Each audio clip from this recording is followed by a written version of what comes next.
D'origine haïtienne, femme entrepreneur au parcours inspirant, PDG de 2 compagnies, on vous présente la femme derrière la prestigieuse marque de cosmétiques Naji Cosmétiques, Gina Delisme. Gina, comment on y est? Très bien, merci. Parfait.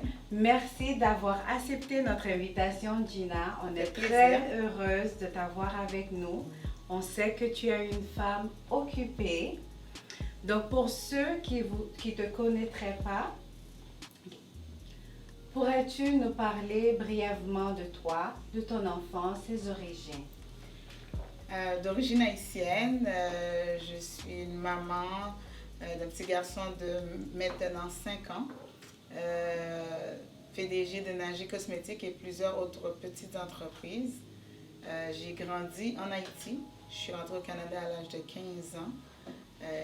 C'est là que j'ai fini mon secondaire, etc. Et bon, récemment, je dirais en 2012, j'ai décidé de partir à l'aventure entrepreneuriale. Parfait. Gina, plus jeune, est-ce que tu te voyais devenir entrepreneur ou quelles étaient tes aspirations? Plus jeune, j'ai toujours voulu être professeur. Quand j'étais plus jeune, professeur d'école. Par contre, j'avais, je pense en moi, une graine d'entrepreneuriat qui a toujours été semée parce que bon, mes parents ont toujours été chefs d'eux-mêmes. Ils ont toujours eu leurs entreprises. Donc, sans le savoir, j'avais une semence à l'intérieur de moi pour l'entrepreneuriat. On sait aussi que tu as été membre des Forces armées canadiennes. Peux-tu nous parler de cette expérience? Arrivé au Canada, moi et quelques amis, on s'est dit qu'on allait toutes les trois rentrer dans les Forces armées canadiennes ensemble. Et chose dit, chose fait, on est rentrés tous les trois. J'ai servi 9 ans dans les Forces armées canadiennes, dans le Air Force, en tant que technicien en approvisionnement. Et ça a été une belle expérience, j'ai appris beaucoup, surtout au niveau du travail d'équipe, la persévérance. C'était beaucoup difficile au niveau physique et mental, donc je pense que j'ai pris quand même un beau bagage de cette expérience. Donc, juste nous dire, est-ce que, donc il est vrai que tu es une femme, mais en étant petite, est-ce que Gina, la petite Gina, était une fille, disons, de caractère, comment on pourrait dire ça? Pas une brute, mais... Une bosse. Oui, dans le fond, pour aller vers l'armée. Oui. Jusqu'à aujourd'hui, je pense que mon entourage me caractérise souvent she's bossy. Mais je pense que moi, je préfère le terme leadership. Ouais.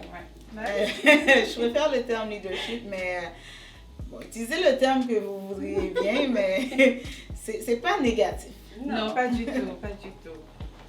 On serait porté à croire qu'une femme soldat ne serait pas portée vers le maquillage.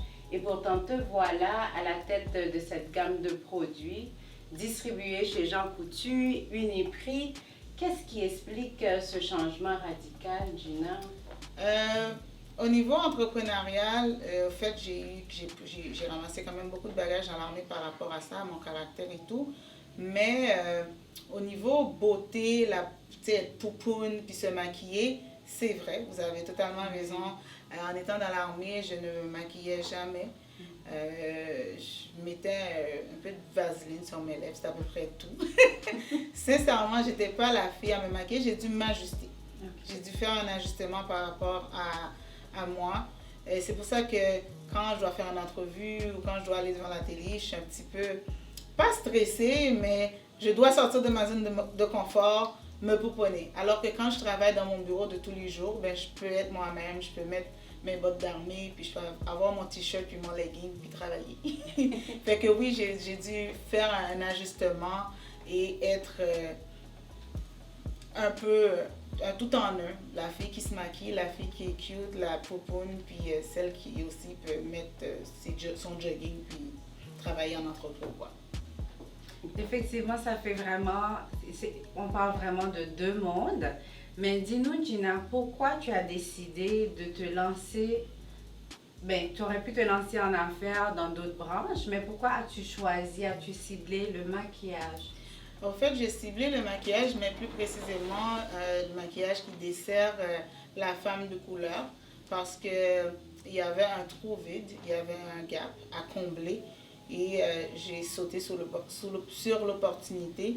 Et pour moi, c'était important que la femme de couleur puisse rentrer dans une pharmacie proche de chez elle et se procurer des produits qui conviennent parfaitement à sa mélanine sans être obligée de se rendre dans les grandes surfaces, au centre-ville ou quoi que ce soit. Donc j'ai ciblé, j'ai vu l'opportunité et je l'ai saisie. Donc, au début de Nadji Cosmétiques, dirais-tu que ça a été difficile parce que tu es une femme, en plus une femme de couleur, on baigne dans les stéréotypes au Québec. Au Québec, effectivement. Comment ça a été? Je dirais que c'était un peu difficile au niveau du financement. Trouver du financement, c'est pas facile. Mais moi, dans mon parcours, peu importe la difficulté que j'aurais trouvée, je ne l'ai jamais associé au fait que je sois femme ou noire. Par défaut, pour moi, j'étais un entrepreneur, tout simplement.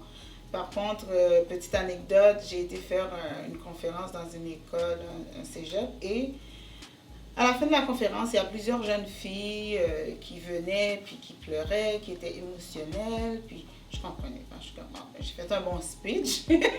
Et ils m'ont avoué par la suite que c'est parce que je les inspirais. Il y en a une particulièrement qui m'a dit, Gina, tu m'inspires parce que après avoir entendu ton parcours, je sais que moi aussi, en tant que femme, je peux partir en affaires. Puis là, ça m'a choquée. J'ai dit, attends une minute, les femmes ne peuvent pas partir en affaires? Comme ça, t'es émue pour ça? Parce que moi, je me suis toujours vue comme une entrepreneur et non une femme entrepreneur. Encore moins, c'est une femme noire entrepreneur. Maintenant, ça ne veut pas dire que ça n'existe pas, ce genre de stéréotype-là, ou qu'il n'y a pas d'autres personnes qui passent à travers de ça. C'est juste que moi, je ne l'ai jamais associé. Mes difficultés, je ne les ai jamais associées à ça. Okay. Mais à force d'avoir la discussion, à force de voir d'autres femmes entrepreneurs comme moi arriver sur la table avec ce genre de difficultés, là, peut-être que je colle un peu les morceaux puis j'essaye de voir est-ce que ça m'est pas déjà arrivé. Mais je ne m'attarde pas là-dessus, mettons. Mais je suis conscient que c'est un problème qui existe. Voilà. Ouais, tout est dans le mindset, la mentalité. Exactement.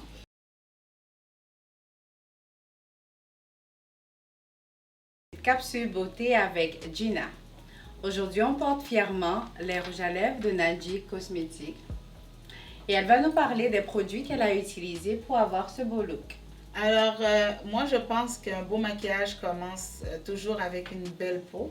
Donc, on a aussi une gamme de soins qui nous permet de prendre soin de notre peau.